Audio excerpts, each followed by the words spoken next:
ಹೊಸಕೋಟೆ ತಾಲೂಕು ಕಂಬಳಿಪುರದ ಶ್ರೀ ಕಾಟೇರಮ್ಮ ಕ್ಷೇತ್ರಕ್ಕೆ ಬಂದರೆ ನಿಜವಾದ ಮೆಡಿಟೇಷನ್ ಗುರುಗಳು ಹೇಳುವಂತಹ ಮ್ಯಾನಿಫೆಸ್ಟೇಷನ್ ಅನ್ನೋದಿದೆಯಲ್ಲ, ಸಂಕಲ್ಪ, ಅದರ ಒಂದು ವೈಭವವನ್ನು ಕಾಣಬಹುದು.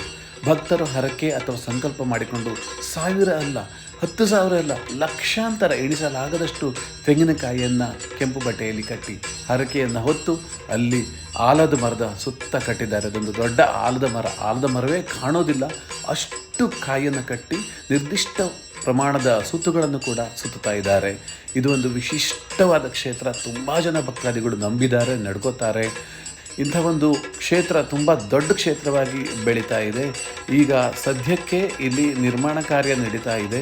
ಏನು ಅಂತಂದರೆ ದೇವಿಯ ಅತಿ ದೊಡ್ಡ ವಿಗ್ರಹವನ್ನು ಇಲ್ಲಿ ನಿರ್ಮಾಣ ಮಾಡಲಾಗ್ತಾ ಇದೆ. ಹಾಗೆ ಇಲ್ಲಿ ಸಂಕಲ್ಪ ಮಾಡಿಕೊಂಡು ಹರಕೆ ಮಾಡಿಕೊಂಡು ಲಕ್ಷಾಂತರ ಬೀಗಗಳನ್ನು ಕೂಡ ಕಟ್ತಾರೆ. ಇಲ್ಲಿ ದೃಷ್ಟಿ ಕೂಡ ತೆಗಿತಾರೆ.